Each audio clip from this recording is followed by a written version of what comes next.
When it comes to getting rejected, is it possible to turn a no into a yes?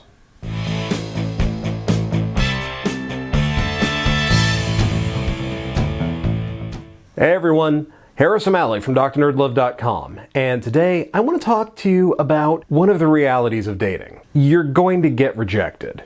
This is true no matter who you are. Nobody, not Idris Elba, not Chris Evans, not Ryan Gosling, not Mahershala Ali, goes 5 for 5. No matter how good looking you are, how rich you are, or how charming you can be, there are people out there who are just not gonna be into you. And this is going to be true whether you're making cold approaches or warm approaches, whether you're meeting people in person or using a dating app. And honestly, it's important to get comfortable with rejection because there is no way to avoid it. If you're going to approach people, you're going to have to risk rejection. Because I know someone's gonna say it, yes, never approaching people is a decision you can make. But given that it's a stupid-ass decision, I've elected to ignore it. But as unpleasant as rejection can be, one of the most important skills you can develop is learning how to handle rejection with grace. Not just getting over your fear of rejection, that's important too, but how do you respond when you get turned down?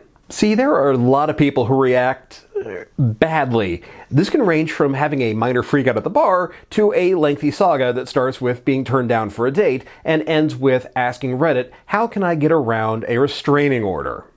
And while handling rejection well seems like a small thing, how you handle rejection can make a big difference in your love life overall. The guy who loses his goddamn mind over being turned down for a date tells women pretty much everything they need to know about him. But someone who can handle rejection without letting it destroy him, without freaking out, and still be that cool, friendly, and approachable guy, he's someone who's demonstrating emotional intelligence and, almost more importantly, confidence. Women notice these things. And I'm really not exaggerating when I say that knowing how to handle rejection well can be what ultimately turns a no into a yes. But in order to do this, you need to be able to take rejection and not let it destroy you. This can be a little bit tricky because a lot of guys tend to have one or two reactions to being turned down. On the one hand, they try to pretend that it didn't happen and just keep pushing. On the other hand, it absolutely wrecks their shit. Now, don't get me wrong, rejection hurts. No, literally, it actually causes physical pain. You've put yourself out there. You have made yourself vulnerable to another person. How does this not feel like a judgment on everything that you are? But then you have to ask yourself, what do they actually know about you?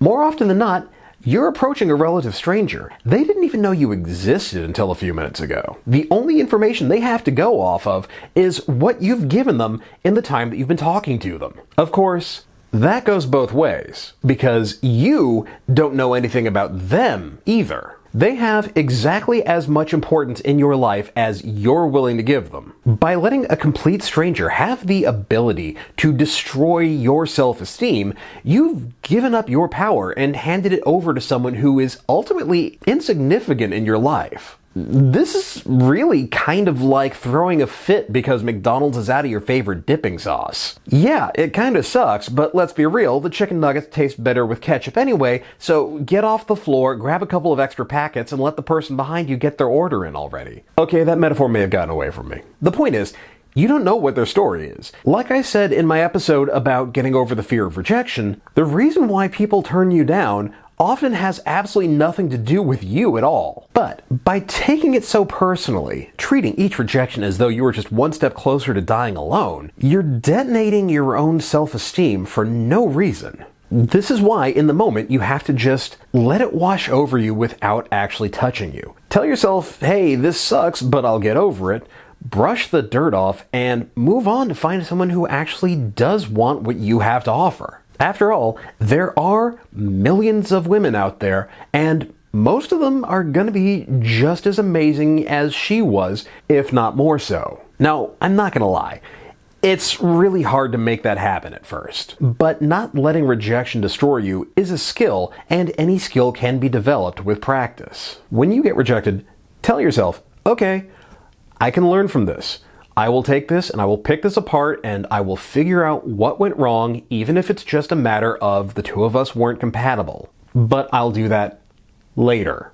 Right now, you're just going to let it pass over you and through you before you turn your inner eye to see its path. But let's talk about what you do in the moment. What should you do when you approach someone and you get rejected? What's your next move? Do you pretend you didn't hear it? Do you hang in and try harder? Or do you pick up the tattered remains of your self-esteem and flee?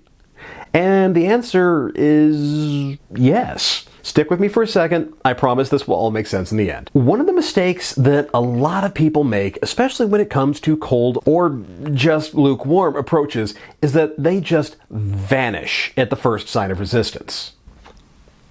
He's gone. Now, in fairness, it's understandable. To your mind, you're just being polite and trying not to stay where you're clearly not wanted. And you kind of want to go and drink the pain away. But pulling a homer is actually the wrong move. Not only are you telling people that the only reason you would have to talk to them is because you're trying to get laid, but also it's kind of rude. Let's take a common example. In fact, something that's happened to me on multiple occasions. You approach a group of attractive strangers, you strike up a conversation, and over the course of this conversation, the person that you're interested in tells you that they have a boyfriend or a husband. What do you do now? Believe it or not, the best move is actually to stick around, at least for a few minutes. Sure, they've just told you that they're not available. They've waved you off. But that doesn't mean that the best thing to do now is to about face and run away. It's actually better to shift gears for a second, acknowledge the reality that is before you, and focus on just being friendly. Okay, cool, good to know.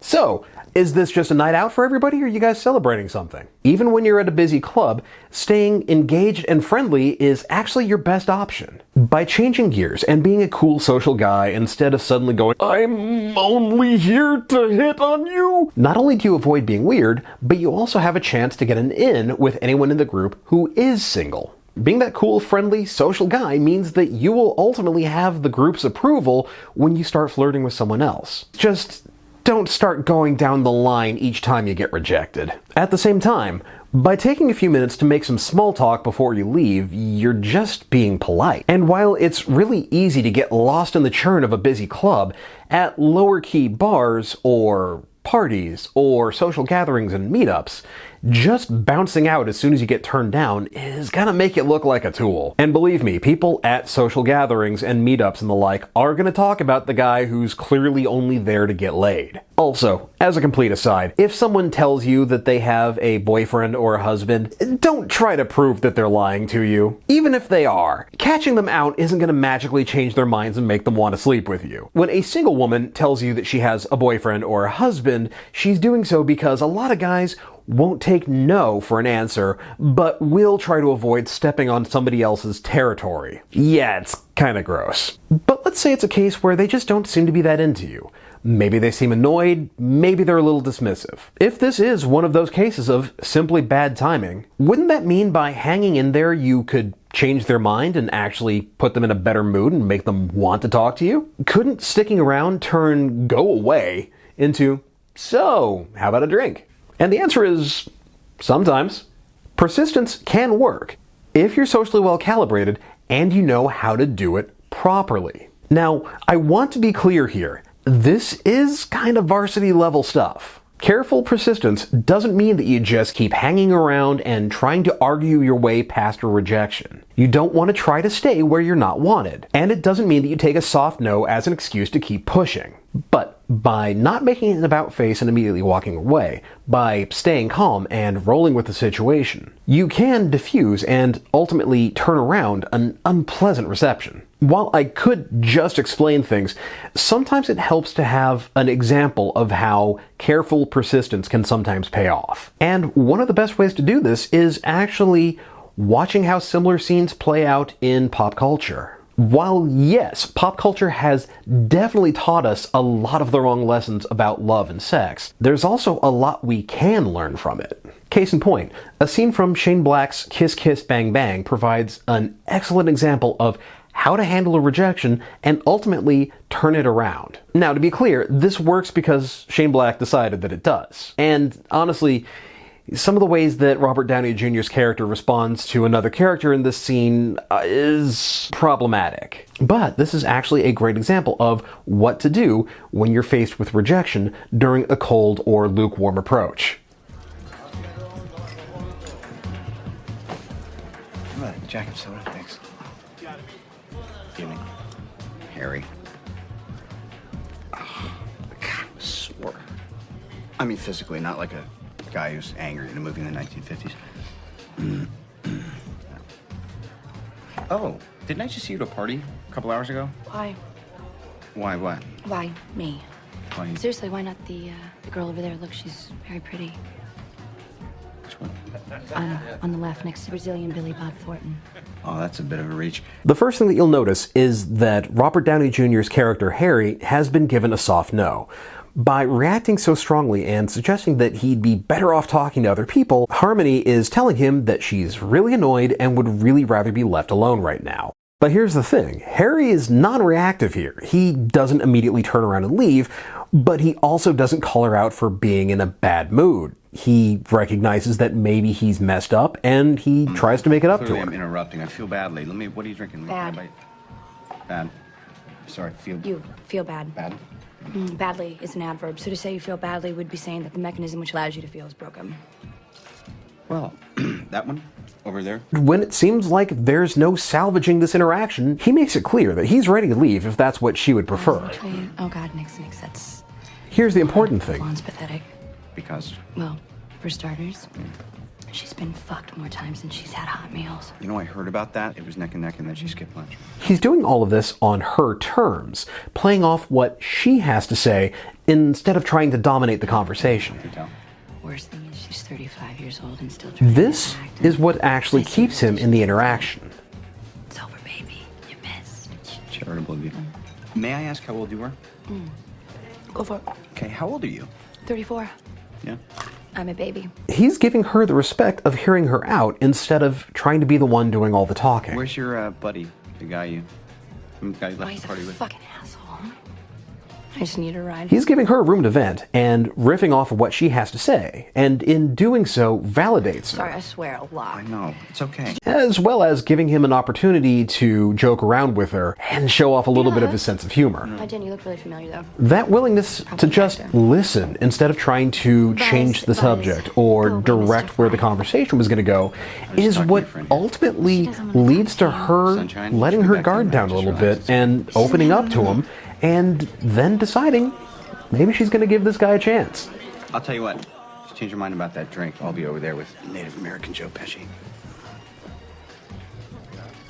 Oh, you are. When he's made her laugh with a really well-timed joke, he's not just changed her mood, he's changed her mind about him. And now, even though her friend is trying to drive him away, she is making it clear she would rather have him stick around. Again, at the end of the day, this is ultimately a work of fiction, and things work out because the script says they do. But even so, this is the kind of behavior that you want to mirror and display when you are faced with rejection. Don't panic or lose your nerve, just let it wash over you. Don't just turn around and leave. Be agreeable and open, be friendly, be charming, but be polite. Don't pretend that whatever objection just got raised didn't happen. Be more willing to listen instead of trying to talk them into changing their minds. Show that you can read the situation and offer to leave if that's what they would prefer. Will this work every time? No. Some people are just not going to like you no matter what you do. But adopting this behavior will serve you well because not only will it help make sure that you're not labeled as the clueless pushy creep, but it'll also give you the skills that you need to be able to pull an approach back from the brink of disaster when you've made a mistake. And like I've said before, the person you're into may not be into you, but show them that you're that cool, friendly guy that's worth getting to know, and they may introduce you to someone who is. Hey, thanks for checking out the latest video. So I love doing analysis and breakdowns of relationship dynamics in pop culture. So if there is a scene or a movie or a show that you would like to have me feature, hit me up, share it in the comments below. Meanwhile, if you have a short dating question or a topic you'd like to hear more about on here, hit me up. Send it to doc@drnerdlove.com with for YouTube in the subject header. And hey, want to learn more about getting better at dating? Check out my books. I wrote them. You want to read them? Hit the links below in order to get a copy. And if you do check them out, do me a huge favor. Leave a review on Amazon and Goodreads. It's a huge help. If you're digging the video, you know what to do. Hit that thumbs up button. If you're really enjoying the series, if you feel like you're getting a lot and it's really helping, then consider supporting the channel by becoming a patron at patreon.com/drnerdlove. Even $1 is a huge help. Meanwhile, follow me on Twitter at @drnerdlove, join the Facebook page at facebook.com/drnerdlove, and as always, hit that logo to subscribe, check out my other videos, and I will be back with you next time with more tips about love, sex, and dating. Later.